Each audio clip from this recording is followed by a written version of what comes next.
이제 세 번째 시간인데요. 우리가 이제 첫 시간, 두 번째 시간 이어서 뭘 봤냐면 법률행위 개념 보고 있었어요. 그러니까 법률행위의 의. 법률행위는 반드시 뭐가 들어가 있어야 되냐면 의사표시. 두 번째로 이제 법률행위의 종류를 봤죠. 그럼 법률행위 종류는 기준을 무엇으로 하느냐에 따라 두 가지로 봤는데, 의사표시의 방향과 수에 따라 구별하면 대립하는 의사표시가 합치되는 것을 계약, 그러니까 일방적으로 효과가 생기는 것을 단독행위라고 불렀고요. 그리고 이제 이행의 문제에 따라서 이행의 문제를 남기는 법률행위를 채권행위라고 했고, 남기지 않는 걸 처분행위라고 했어요. 그래서 매매, 교환, 증여처럼 계약이 들어가면 채권행위라고 생각하시면 되고, 그리고 저당권 설정행위, 소유권 이전행위처럼 더 이상 이행의 문제를 남기지 않는 것을 처분행위, 또 준물권행위도 있었고, 그럼 이번 시간에 뭘 보시냐면 법률행위의 요건을 볼 거예요. 그럼 법률행위가 성립하기 위한 요건, 그러니까 일단 일반적인 것만 볼 건데, 성립하기 위한 요건이 있고요.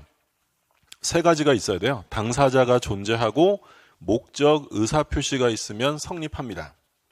근데 성립했다고 해서 모두 유효한 건 아니기 때문에 유효하려면 다시 효력 요건을 갖춰야 돼요. 효력 발생 요건. 이것까지 모두 다 갖추면 그때는 유효죠. 그럼 이때 효력이 생기려면 일반적으로 당사자에게 능력이 있어야 되고요. 그리고 법률행위 목적이 확정, 가능, 적법, 사회적 타당성을 갖춰야 되고, 세 번째, 의사와 표시가 일치하고 의사표시의 하자가 없어야 돼요. 이걸 모두 갖춰야만 유효가 된다라는 거죠. 그럼 이제 오늘 남은 시간이랑 다음 주까지 걸쳐서 요 내용들이 세부적으로 하나씩 나오게 될 거예요. 그러면 법률행위 요건인데, 자, 성립 요건. 일반적인 것만 일단 보는데, 일반적으로 법률행위가 성립하려면 세 가지가 필요합니다. 당사자, 목적, 의사표시. 요 세 가지가 있으면 일단 성립은 돼요. 근데 성립된 것이 유효하려면 별도로 효력 요건, 유효 요건을 갖춰야 합니다. 자, 일단 첫 번째 조심하실 점. 만약에 성립 요건을 갖추지 못했대요. 법률행위의 성립 요건을 갖추지 못했으면 어떻게 되겠어요? 성립이 안 되겠지. 불성립이에요, 불성립. 하나만 한 소리 하는 거잖아요.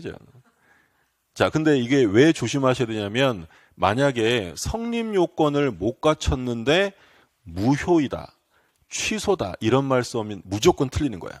그러니까 무효나 취소라는 건 성립의 문제일까요? 효력의 문제일까요?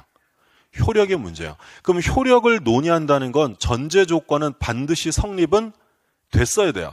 만약에 성립 요건을 못 갖추면 불성립, 다른 말로 존재하진 않습니다. 부존재예요. 존재하지 않는데 효력을 논의할 수는 없는 거예요. 그러니까 우리가 이제 계속 그 얘기 할 거예요. 무효, 취소 이런 말을 썼다는 건 뭐는 됐어야 돼? 성립. 성립이 안 되면 무효, 취소가 논의되지 않습니다. 그러니까 우리 시험에 한번 뭐가 나왔냐면, 뒤에서 공부하겠지만 무효행위 추인이라는 게 있어요. 무효행위 추인은 법률행위가 성립된 이후에만 문제된다. OX. 자, 다시 효력을 논의한다. 무효라는 말이 써 있다면 뭘 전제해야 돼요? 성립이 안 되면 무효란 말씀 무조건 틀리는 거야. 그럼 무효행위 추인은 법률행위가 성립된 이후에만 문제된다. OX. 그러니까 무효행위 추인이 뭔지 몰라도 돼요. 무효가 나왔잖아요. 그럼 언제만 문제된다? 성립 이후에. 성립되기 전에는 무효란 말이 나올 수가 없는 거예요. 자, 그럼 첫 번째, 당사자가 있으면 성립하는데, 유효하려면 당사자가 능력이 있어야 돼요. 능력. 이때 능력은 세 가지입니다. 권리 능력, 의사 능력, 행위 능력이에요. 권리 능력은 아까 말씀드린 것처럼 출생과 동시에 갖는 거야. 그러니까 모든 사람은 권리 능력이 있어요. 갓난아기도 뭐가 있는 거야? 권리 능력이 있는 거야. 그러니까 권리 능력을 가지고 출제하는 경우는 없어요. 그럼 이제 조심하실 점, 의사 능력이에요. 의사 능력은 사물을 변별할 수 있는 최소한의 기본 능력을 말해요. 그러면 대부분의 사람은 의사 능력이 있죠. 근데 간혹 의사 능력이 없는 사람들이 있어요. 얘를 의사 무능력자라고 불러요. 그럼 대표적인 의사 무능력자는 누가 있냐면 아주 어린 아이들, 유아들 있죠. 유아들은 자기 행위의 법적 의미를 알지 못합니다. 이런 애들은 의사 무능력자예요. 또는 술에 만취한 자.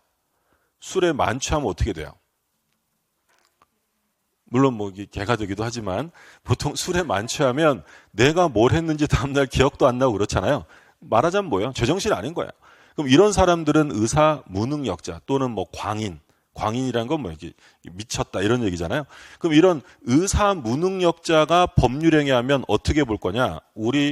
이건 법 규정은 없지만 학설과 판례가 일치하여 무효다라고 정합니다. 그러니까 예를 들어 술에 만취해서 매매 계약을 했어요. 계약은 뭐다? 무효예요, 무효. 세 번째, 행위 능력이에요. 행위 능력은 쉽게 그냥 단순하게 얘기하면 자기 행위에 대한 책임을 지는 능력이라고 생각하시면 돼요. 근데 행위 능력이 제한되어 있는 사람이 있는데 그런 사람을 제한 능력자라고 불러요. 그러니까 우리 민법은 제한 능력자를 세 가지로 나눠서 규정하는데 미성년자, 피안정 후견인, 피성년 후견인 요 세 사람을 제한 능력자라고 불러요. 미성년자는 이건 뭐 우리 시험에는 안 나오지만 몇 살 미만이 미성년자야 이건? 19세 미만. 그러니까 18세까지 미성년자인 거죠. 19살부터 만 19살부터는 성년자가 되는 거고 피한정 후견인이란 한정 후견을 받는 사람이고요. 피성년 후견인은 성년 후견을 받는 사람을 말해요. 그러니까 예전에는 이 피한정 후견인을 뭐라고 불렀냐면 예전에는 한정치산자라는 말을 썼어요. 한정치산자. 그리고 피성년 후견인은 금치산자라는 말을 썼어요. 예전에는 이 용어만 봐도 그 사람의 상태를 알 수 있었어요. 요 치산이라는 건 말 그대로 다룬다는 거죠. 재산 다루는 거. 재산 다루는 걸 어떻게 시켰대요? 한정시켰대. 금치산자는 재산 다루는 걸 금지시켰대. 누가 상황이 좀 더 심각합니까? 금치산자. 그러니까 옛날에는 용어만 보면 그 사람의 상태를 알 수 있어서 인권 침해적 요소가 있다고 해서 민법을 개정한 거야. 그래서 이름을 바꾼 거죠. 피안정, 피성년 이렇게 바꿨어요. 근데 시험 범위가 아니기 때문에 우리가 세부적인 내용은 몰라도 되지만 누가 더 상태가 중한지는 아셔야 돼요. 피한정 후견인이에요? 피성년 후견이에요? 피성년 후견이에요. 이 사람이 좀 더 중한 상황이에요. 그러니까 우리 법에서는 시험 범위는 아니니까 기억할 필요는 없는데 피한정 후견인은 사무 처리 능력이 부족하다는 규정하고 피성년 후견인은 사무 처리 능력이 결여되어 있다라는 표현을 씁니다. 좀 더 심각한 상황이죠. 물론 미성년자는 생물학적 기준입니다. 예를 들어 18 먹은 애가 너무 똑똑해요. 능력자예요? 제한 능력자예요? 제한 능력자야. 아무리 똑똑해도 만 19세 미만은 전부 다 제한 능력자고요. 그리고 얘네들도 법원의 선고 결정이 있어야 돼요. 예를 들어 동네에서 저한테 한치라고 부릅니다.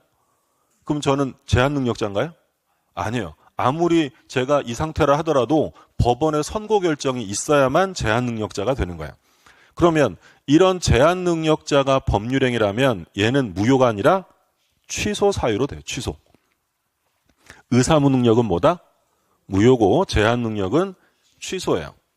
그럼 의사무능력자랑 제한 능력자 중에서 누가 더 상태가 심각한 거죠?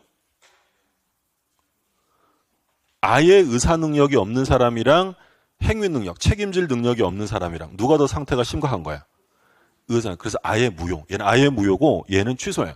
그러니까 무효와 취소는 뒤에 가면 좀 더 구체적으로 나오겠지만 무효라는 것은 자, 법률행위가 성립한 거야, 안 한 거야? 성립했어야 돼. 성립 안 하면 무효란 말 못 씁니다. 성립을 했는데 아예 처음부터 효력이 없는 것을 무효라고 해요. 그럼 취소는? 제가 아까 사기 봤었잖아요. 제가 사기를 당해서 매매 계약을 했는데 아직 취소를 안 했어요.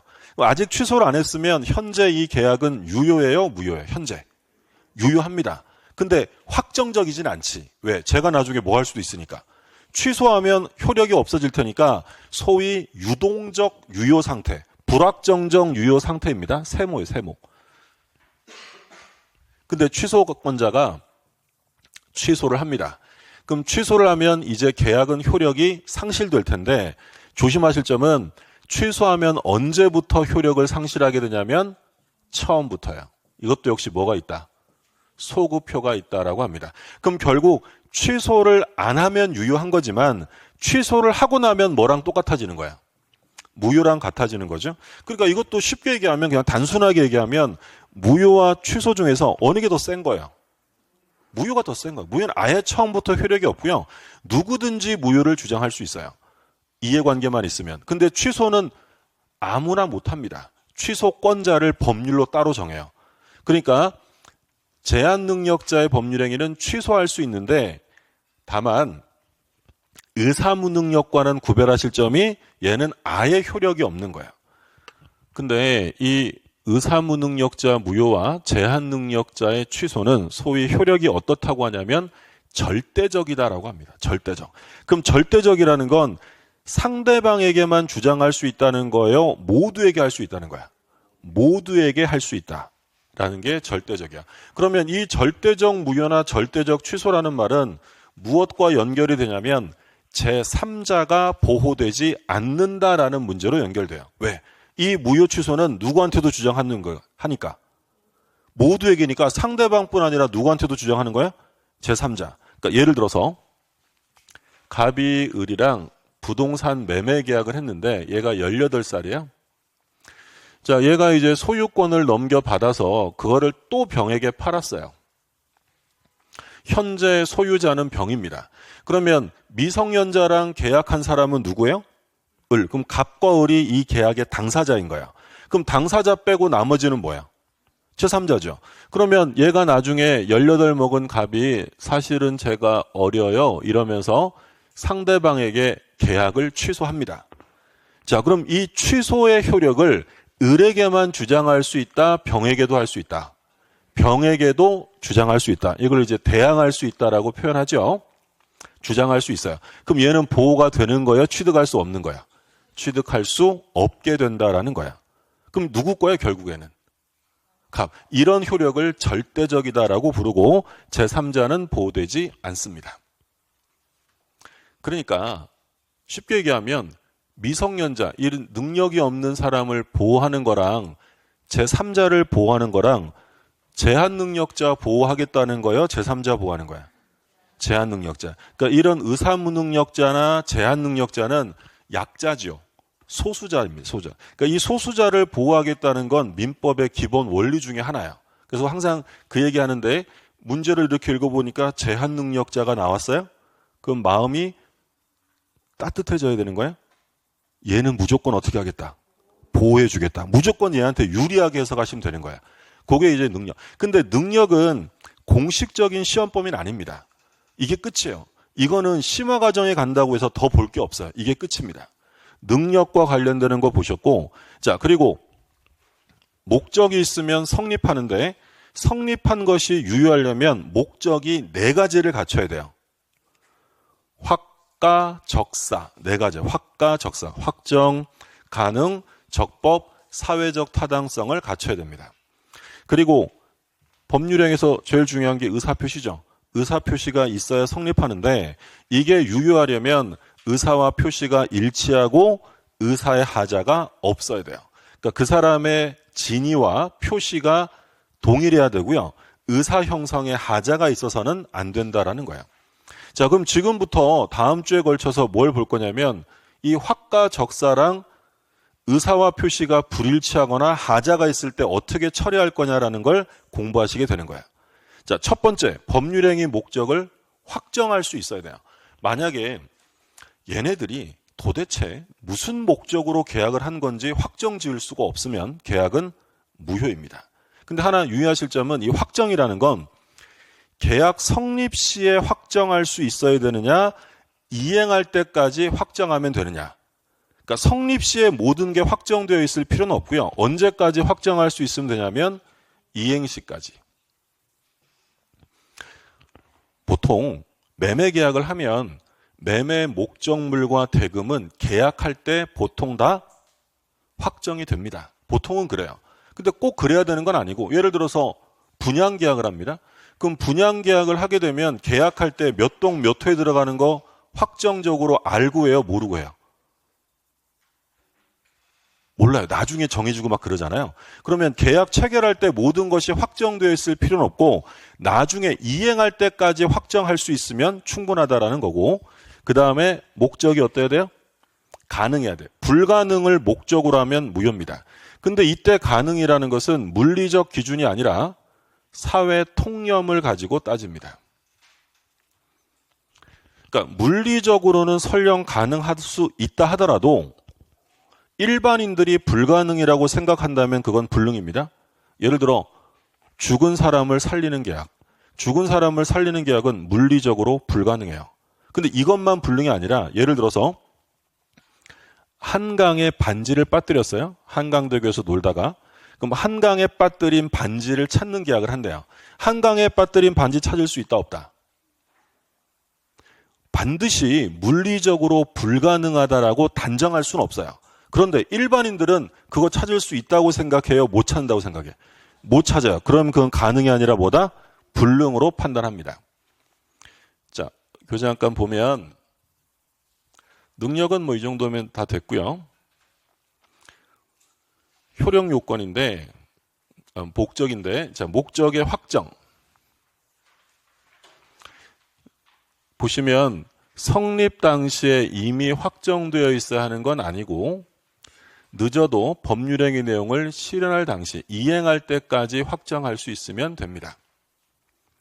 그러니까 우리가 이제 앞으로 법률행위 시, 계약 시, 이행기 이런 말을 쓸 거거든요. 이게 무슨 얘기냐면 갑이 을한테 부동산의 매매 계약을 합니다.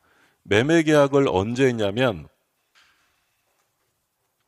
계약을 11월 1일 날 했고요. 얘가 이제 소유권을 넘겨주기로 한 날, 등기 넘겨주기로 한 날이 예를 들어 12월 31일이에요. 그러면 요 계약을 체결한 날을 같은 말로 법률행위시라고 불러요. 법률행위시. 계약시를 말하는 거예요. 그러면 소유권을 넘겨주기로 한 날은 언제? 뭐라고 불러요?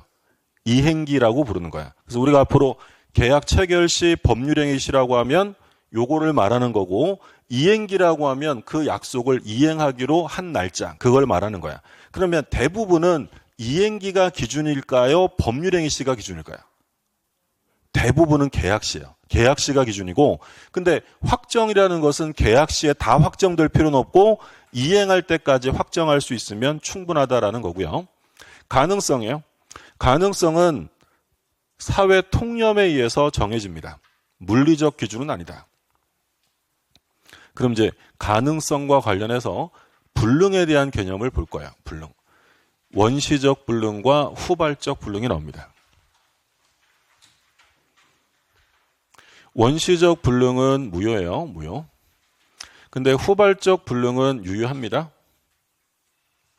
요 세부적인 내용은 계약법에서 공부할 거고, 잠깐 좀 볼게요.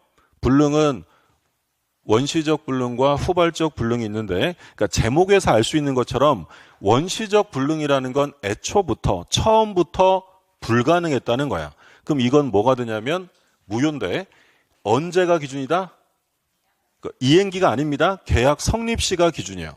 얘는 무효. 근데 이제 우리가 보통 원시적 불능은 무효라는 말을 많이 쓰는데, 원시적 불능은 뭐의 줄임말이라고 생각하시면 되냐면 원시적, 객관적, 전부 불능을 말해요. 원시적 보셨고, 객관적이라는 것은 어느 누구도 할 수 없는 게 객관적 불능이에요. 주관적 불능은 당사자가 못하는 거죠. 예를 들어서 갑이 을에게 부동산의 매매 계약을 했어요. 근데 이 부동산이 병거예요. 갑이 사서 넘겨주면 됩니다. 근데 사서 못 넘겨주게 됐어요. 소유권 이전이 불가능하게 되었다. 이건 객관적 불능이에요? 주관적 불능이에요? 주관적. 갑이 못 넘겨주는 거고 아무도 못하는 건 아닙니다. 근데 만약에 이 건물이 매매 목적물이 멸실이 됐어요. 멸실되었다라고 써 있으면 이건 주관적 불능이에요? 객관적이에요? 누구도 못합니다. 이런 게 객관적 불능이고, 전부 불능이면 그때는 무효예요. 근데 계약이 체결했을 때는 가능했는데 나중에 불가능이 되었다. 얘는 유효. 구별이 되시죠? 그럼 만약에 요거 이제 맞추면 되는 거지 뭐. 갑이 을이랑 11월 5일 날 매매 계약을 했어요. 11월 5일 날. 근데 이 X 건물이 11월 2일에 멸실되어 있는 상태입니다. 매매계약은 유효예요? 무효예요? 매매계약은 무효죠. 계약이 5일날 했는데 이미 멸실. 무슨 불능이죠? 원시죠. 이거 무효예요. 무효. 11월 2일날 매매계약을 했는데 11월 5일날 멸실됐어요. 계약은 유효다 무효다? 유효한 거예요. 그러니까 사례 문제에서 부동산이 나중에 계약 체결 이후에 멸실되었다라고 써 있으면 그 뒤에 무효라는 표현 나오면 무조건 틀리는 거예요. 계약은 어떻다고요?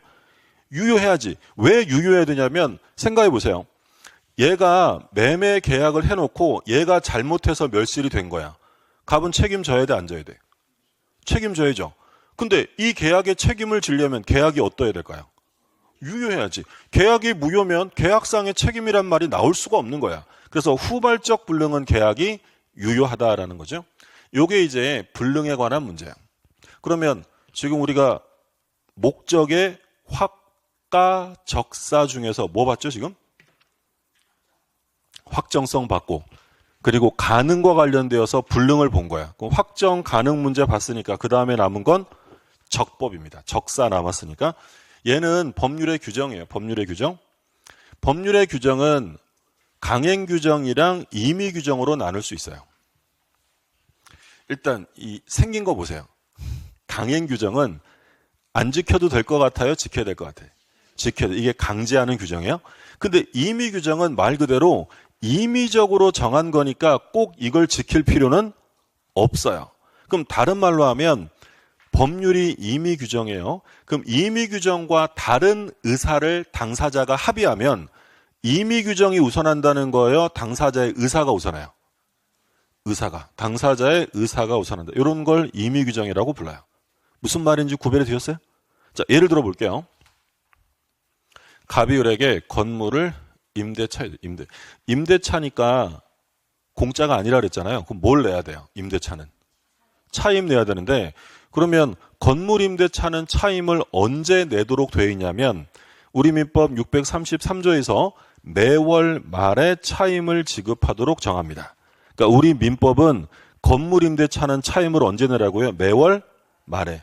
근데 임차인이 임대인한테 임대인 아저씨 내 월급날이 15일이니까 15일 날 차임 드릴게요. 갑이 그러세요 라고 15일에 차임을 주기로 약속을 했어요. 그럼 을은 다음 달에 말일 날 줘야 돼요? 15일 날 줘야 돼요? 15일 날 줘야죠. 왜? 이 규정은 무슨 규정이니까? 임의 규정. 만약에 이게 강행 규정이라면 말일 날 줘야 되는 거야. 근데 이건 임의 규정이니까 당사자 약정이 더 우선하는 거야. 그럼 안 지켜도 되는 규정을 뭐하러 만들어놨느냐? 얘들이 만약에 이런 약정을 안 했을 수도 있잖아요. 그러면 임의적인 기준을 세워준 거지 그걸 꼭 지키란 얘기는 아닌 거야. 그럼 기본적으로 우리 민법은 사적 자치가 원칙이에요. 그럼 기본적으로 강행 규정이 많아야 돼요? 임의 규정이 많아야 돼요? 당연하죠. 임의 규정이 많아야 돼요. 근데 이제 어쩔 수 없이 강제하는 규정을 두는 경우가 있어요. 특히 이제 행정벌 같은 거. 그럼 어떤 게 강행 규정이냐? 강행 규정은 두 가지로 나눠요. 효력 규정과 단속 규정. 그러면 강행 규정 중에서 효력 규정에 위반되면 아예 뭘 인정 안 하겠다는 거야. 효력을. 그럼 무효입니다. 무효. 그럼 강행 규정에서 효력 규정을 위반하면 이건 무효가 되고요. 무효가 되면 기본적으로 부당이득 반환 문제가 발생하는 게 원칙이에요. 불법 원인 급여가 아니라면 부당이득 반환. 자, 처음 보는 단어들이 띠딩 나왔어요. 이거 뒤에 가면 하나하나 볼 거예요. 그럼 이제 단속 규정을 위반했대요. 효력 규정이 아니라 뭐래요, 이건? 그럼 하다 걸리면 뭐가 된다? 단속 처벌됩니다. 근데 단속 처벌의 대상은 되지만 개인 간의 법률행위는 무효가 아니라 유효로 처리하는 거야. 차이점이 이해되셨죠? 근데 이제 우리 판례가 특별한 말을 하지 않고 강행 규정 위반 이렇게 써 있으면 그건 뭘 가리키는 거냐면 효력 규정을 말하는 거야. 그러니까 단속 규정을 얘기할 때는 반드시 단속 규정이라는 말을 써줍니다. 그럼 시험에서는 매년 나오는 건 아니고요. 시험에서 가끔 이제 물어보면 판례들을 물어볼 텐데 다음 중 단속 규정에 해당하는 것을 모두 고른 것은 이렇게 이제 물어봐요. 그럼 이제 판례를 알고 있으면 골라내면 되는 거죠. 그럼 대표적인 효력 규정은 뭐가 있느냐? 토지거래 허가 위반, 부동산 실명법 위반 이런 것들이 있어요. 토지거래 허가. 나중에 우리 공부할 텐데 우리가 이제 보통 어떤 지역을 개발해요. 개발. 그럼 개발하면 투기 소유가 몰려드니까 그거 투기를 막기 위해서 그 지역을 뭘로 묶어버려요? 허가구역으로 묶는 거야. 그러면 그 허가구역으로 묶인 토지를 살려면 관할관청으로부터 뭘 받아야 돼? 허가를 받아야 돼요. 근데 허가를 안 받고 허가구역에서 매매계약을 하면 이건 유효다, 무효다? 무효로 처리하겠다는 거야. 두 번째, 부동산 실명법 위반. 이건 아까 보신 거죠? 죄송합니다. 부동산 실명법은 뭘 금지하는 거였죠? 부동산은 누구 이름으로 해라? 실명의자 이름으로 해라. 아까 우리 뭘 금지한다 그랬어요? 명의신탁. 그러면 부동산 실명법을 위반해서 명의신탁을 하면 그 명의신탁은 유효였어요? 무효로 하겠다 그랬어요? 무효로. 효력 규정이에요. 그리고 법정중개보수의 초과 부분. 그러니까 우리 이제 자격증을 따셔서 이제 중개 업무를 하십니다. 개업공인중개사가 되어서 중개 업무를 하면 중개하시고 나면 뭘 받으셔야 돼요? 수수료. 우리 예전에 이제 수수료라고 불렀던 건데 중개사법이 개정되면서 이제 용어가 중개보수로 바뀌었죠. 뭐 수수료라고 나올 수도 있지만 정확하게 하면 중개보수인데, 근데 이 중개보수는 내가 받고 싶은 만큼 받을 수 있는 게 아니라 요율이 법률로 정해져 있어요.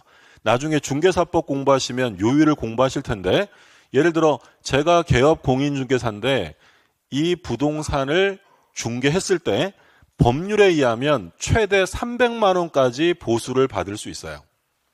근데 제가요, 말을 샤바샤바 잘해가지고 의뢰인한테 600만 원 받기로 계약을 했어요. 법이 정하는 한도는 300인데 300 더 받기로 한 거죠. 만약에 이 한도 규정이 단속 규정이었다면 600만 원 받을 수 있다 없다? 단속 규정이면 유효합니다. 받을 수 있어요. 제가 나중에 처벌받고 이런 건 별개의 문제인 거고 개인 간의 법률행위는 유효한 거야. 근데 이게 만약에 효력 규정이면 얼마까지만 받아야 돼? 300. 넘는 건 다 무효입니다. 근데 우리 판례는 뭘로 보고 있다고요? 효력 규정으로 보고 있기 때문에 요 초과되는 부분은 뭐가 된다? 무효다라는 거야. 그렇죠? 요게 이제 효력 규정에 관한 내용이고, 그러면 단속 규정은 뭐가 있냐? 뭐 단순하게 말하면 얘는 뭐 한번 나온 적은 있는데 무허가 음식점이나 숙박업의 영업행위는 개인 간의 법률행위는 유효합니다. 예를 들어 무허가 음식점에서 제가 밥 먹었어요. 밥값 내야 돼, 안 내야 돼? 내야 돼요. 왜 내야 되냐면 그 업주가 처벌되는 건 변론으로 하고 저와 그 음식점 간의 계약 자체는 무효가 아니라 뭐니까? 유효하니까. 근데 중요한 건 얘죠. 중간 생략 등기 금지 위반. 그러니까 부동산 등기 특별조치법에서 중간 생략 등기를 금지하고 있는데 걔는 효력 규정이 아니라 단속 규정이에요. 예를 들어서 갑이 을한테 매매를 했어요. 근데 을이 그거 사서 바로 병에게 팝니다. 그러면 등기가 병에게 넘어오려면 일단 누구 앞으로 먼저 등기가 돼야 될까? 을 앞으로 된 다음에 가야죠. 근데 등기가 바로 병으로 넘어가요. 뭐가 생략됐죠? 중간이 생략된 거야. 그럼 중간 생략 등기를 하면 된다, 안 된다? 안 돼. 금지 규정을 두고 있단 말이에요. 근데 금지 규정을 뒀는데 했대요. 그럼 무효다, 유효하다? 유효합니다. 처벌되는 건 변론으로 하고 사법상의 효력이 무효가 되는 것은 아니다라는 게 판례 입장이에요. 그러니까 다른 시험에서 한번 뭐라고 그러냐면 부동산 투기, 조세 포탈을 목적으로 중간 생략에 합의를 하였다면 합의는 무효이다. OX. 틀려요. 그러니까 기본적으로 중간 생략 등기 왜 하는 거예요? 세금 안 내려고 하는 거예요. 조세 포탈이 기본 목적인 거야. 그렇다고 해서 이걸 무효화시키는 건 아니다라는 거야. 그러니까 우리가 이제 뒤에 가면 등기의 효력 같은 걸 많이 봐요. 이 등기가 유효냐 무효냐. 그러니까 효력에 관한 건 실체법상의 문제지 절차법상의 문제가 아니기 때문에 등기법에서는 유효무효를 논의하는 것보다 등기하는 절차를 공부하는 거고요. 민법에서는 유효무효를 구별하는 거예요. 그러면 이 등기가 유효하려면 등기가 될 수 있는 실체관계가 존재해야 됩니다. 그러니까 등기가 넘어올 수 있는 법률관계가 있어야 돼요. 그럼 병한테 등기가 넘어올 법률관계가 있다 없다? 병은 뭐 했죠? 매매했잖아. 얘도 매매했고. 그럼 이 매매랑 이 매매가 둘 다 유효하다면 얘한테 등기가 넘어온 것이 실체관계와 불일치해요? 일치하는 거야? 일치하는 거야. 그럼 등기와 실체관계가 일치한다면 절차상의 하자는 치유됩니다. 처벌은 별개의 문제인 거야. 그래서 등기는 무효가 아니라 유효가 된다. 결국 병이 소유자가 된다. 그런 얘기죠. 그럼 여기서 이제 시험범인 사실 부당이득은 시험범인 아닙니다. 근데 개념은 아셔야 돼요. 뭘 부당이득이라고 하냐면 민법 741조에서 부당이득에 대한 규정을 두는데 제일 중요한 말이 이 빨간 글씨야. 법률상 원인 없이 타인의 재산 또는 노무로 인해서 뭘 얻었어요? 이익. 그러니까 법률상 원인 없이 이익을 얻었다면 그건 뭐가 되는 거야? 부당한 이득이지. 부당이득이야. 그럼 가져도 돼요? 돌려줘야 돼. 돌려줘야지.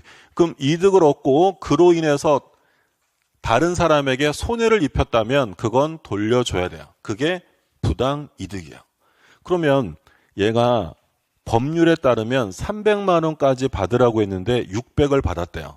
그럼 300만 원까지 받는 것은 법률상 원인이 있는 거예요, 없는 거예요? 300만 원까지는. 있죠. 법이 받으라고 그랬잖아. 근데 300만 원을 넘어가는 건 무효예요, 무효. 그럼 무효면 법률상 원인이 있는 거예요, 없는 거야? 없죠. 그럼 뭐가 발생한다?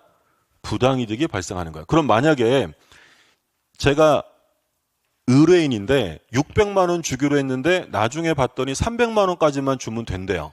그럼 제가 600 다 줘야 돼요? 300만 원만 주면 돼요? 300만 원만. 그러니까 이행하기 전이면 무효니까 이행할 필요가 없고요. 이미 다 줬어, 600을. 그러면 나머지 300만 원 돌려받을 수 있다, 없다? 있다는 거예요. 왜? 무효가 되면 뭐가 발생했으니까? 부당이득. 그래서 기본적으로 계약이 무효가 되거나 취소가 되었다. 계약이 무효 취소가 되면 이미 준 건 뭐가 되는 게 원칙이야. 그러니까 계약을 해서 줬단 말이에요. 계약을 해서. 그럼 넘겨주게 된 원인이 계약이잖아요. 근데 계약이 무효 취소가 돼버리면 넘겨주게 된 원인이 있다 없다? 없어진 거야. 그럼 받은 건 뭐가 된다? 부당이득이 된다라는 거야. 그래서 무효 취소 나오면 기본적으로 그러면 부당이득이 발생했구나라고 생각하시면 돼요. 되셨어요? 예. 보세요. 좀 전에 전부 불능, 일부 불능, 객관적, 주관적 불능 보신 거니까 한번 확인하시고 적법성이에요.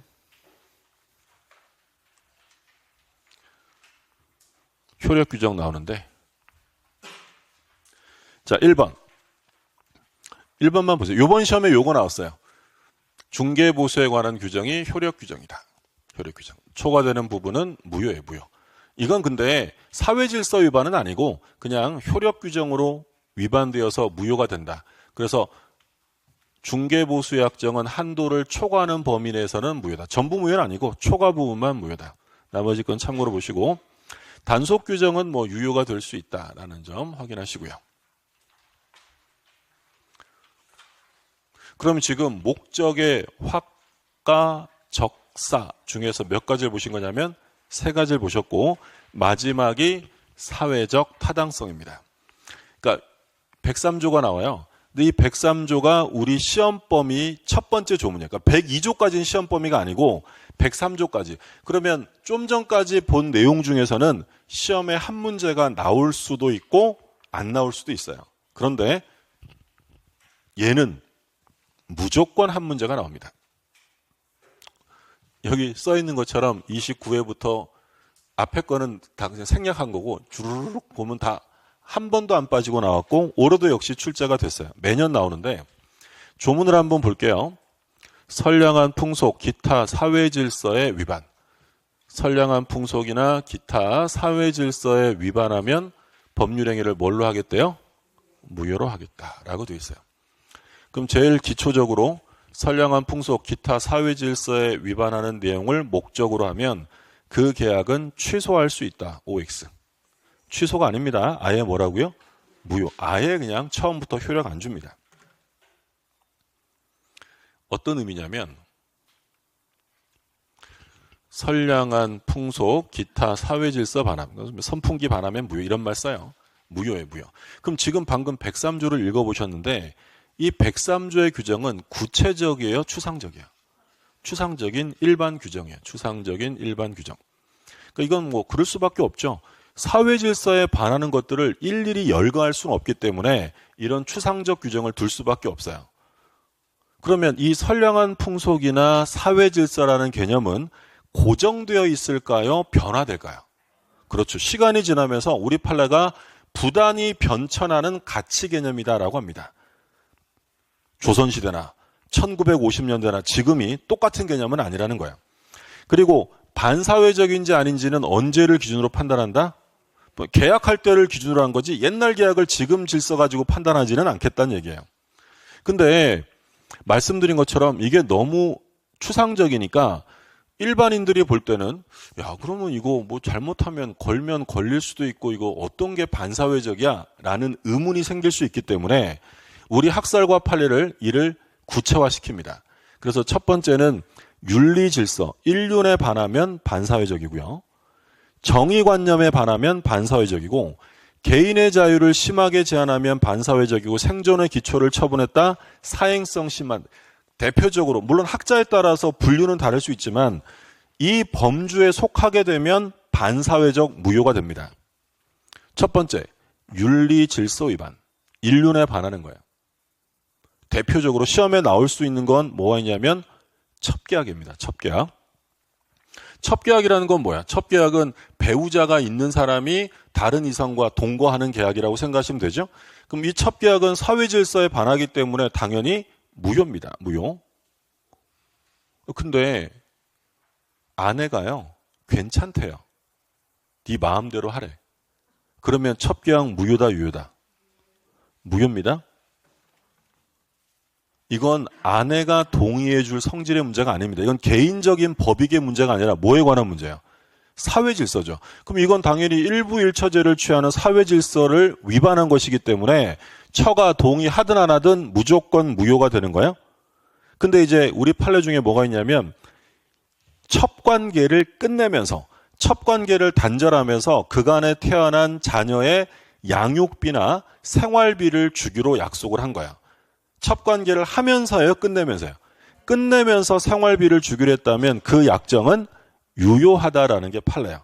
그러니까 첩관계를 단절하면서 하는 건 유효고 첩관계를 유지하면서 하는 건 당연히 무효고요. 두 번째, 정의관념 위반. 대체로 범죄 관련이라고 생각하시면 돼요. 누구 때려주면 100만 원 줄게. 이런 것들은 정의관념 위반으로 무효인데 여기서 이제 시험에 나올 수 있는 판례는 증언 판례, 증언 판례. 소송에서 증언을 하고요. 통상적으로 용인되는 수준을 초과하는 대가를 받기로 하면 반사회적 무효. 그럼 다른 말로 표현하면 통상적으로 용인되는 수준까지 받아도 된다 안 된다? 그것까진 돼요. 그걸 넘어가면 무효. 그러니까 이제 이런 거예요. 갑이 법원에 소송이 지금 제기 중인데 을이 유력한 증인이에요. 갑이 을한테 증언 좀 해줘 라고 했더니 을이 싫어. 난 법원 안 가 이럽니다. 그러니까 갑이 을한테 뭐라고 했냐면 야 네가 증언해서 내가 이기면 절반 떼줄게. 절반 떼줄게. 을이 진짜? 그럼 가볼까? 이래서 증언을 한 거죠. 그리고 을의 증언 덕에 갑이 승소합니다. 그러자 이제 을이 갑에게 약속대로 절반을 떼달라고 한 거죠. 갑이 줘야 안 줘요? 안 주지. 그러니까 소송 들어간 거야. 그럼 우리 법원은 줘야 한다라고 했을까요? 안 줘도 된다고 했을까요? 안 줘도 된다라는 거야. 왜? 무효니까. 그러니까 우리 판례가 뭐라고 했냐면 얘가 지금 증언을 했잖아요. 그럼 증언을 한 것은 뭐 특별히 희생한 거예요? 해야 될 일을 한 거예요? 해야 될 일을 한 거예요. 증인으로 채택되면 증언할 의무가 있는 거야. 그럼 당연한 일을 했으니까 당연히 당연한 돈까지만 받으라는 거야. 그럼 우리 판례는 뭐라고 하냐면 얘가 법원에 왔다 갔다 하느라고 여비를 썼어요. 여비. 그리고 법원에서 증언하느라고 하루 일을 못했죠. 일당 날렸어요. 그 일실손해입니다. 일실손해. 여기까지는 받아도 돼요. 근데 이거를 초과하게 되면 정의관념 반해서 무효다라는 거야. 예전에 다른 시험에, 예전에 사법시험에서, 지금은 사법시험 없어졌는데 사법시험에서 한번 이 판례를 뭐라고 출제했냐면, 증언의 대가로 금전을 받기로 약정하였다면 금전 과다에 불문하고 무효가 된다. 이렇게 한번 출제했어요. OX. 증언하고 돈 받기로 했으면 돈의 액수와 상관없이 무효다. OX. 틀렸죠? 무조건 무효가 아니라 지금 보시는 것처럼 통념상 용인할 수 있을 정도까지는 받아도 돼요. 근데 그걸 넘어가면 사회질서 위반으로 무효다라는 판례예요. 개인의 자유를 심하게 제한하면 반사회적 무효. 평생 시리즈들. 저는 평생 결혼하지 않아요. 저는 평생 당신 회사에서만 일할게요. 이런 것들은 개인의 자유를 심하게 제한하는 것으로 무효입니다. 종신계약 하면 돼요, 안 돼? 종신계약. 그거 다 무효입니다. 반사회적 무효예요. 그리고 생존의 기초를 처분하는 행위. 내가 버는 모든 것을 넣어줄게. 무효예요. 판례 하나 기억하시면 사찰 판례. 요 사찰이 임야가 이렇게 있어요. 임야가. 근데 이 사찰은 요 임야를 처분해버리면 더 이상 사찰로서 존립할 수 없어요. 근데 이 절에서, 이 사찰에서 이 임야를 처분한 사건이에요. 그럼 이거를 처분하면 더 이상 존립할 수 없는 거니까 뭘 처분한 거야? 생존의 기초. 그럼 뭐다? 무효다라는 판례. 무효다.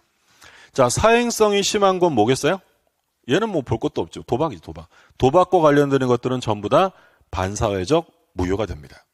그래서 일단 이 범주에 속하게 되면 사회질서 위반으로 무효가 된다라는 점 확인해 두시고요. 그럼 뒤에 이제 판례가 나올 거거든요. 시험에 103조 판례에서는 보통 매년 한 문제가 나오는데 판례들 섞어놓고 반사회적이냐 아니냐 고를 수 있느냐 그걸 물어요. 그 얘기가 나와 있죠. 보시면 이번에 선량한 풍속 사회질서는 부단히 변천하는 가치관념이다. 그리고 반사회적 무효인지를 따지는 것은 언제를 기준? 법률행위가 이루어진 때. 계약 성립시죠. 그래서 이제 좀 전에 보신 것처럼 윤리질서 위반, 첩계약이 대표적이고 정의관념에 반하는 것으로 기억하실 점은 증언 판례, 리을의 증언의 대가로 통상적으로 용인되는 수준을 넘는 경우죠. 3번은 뭐 참고로 읽어보시면 되고 생존의 기초에서는 아까 판례 하나 기억하시라고 한 게 사찰 판례.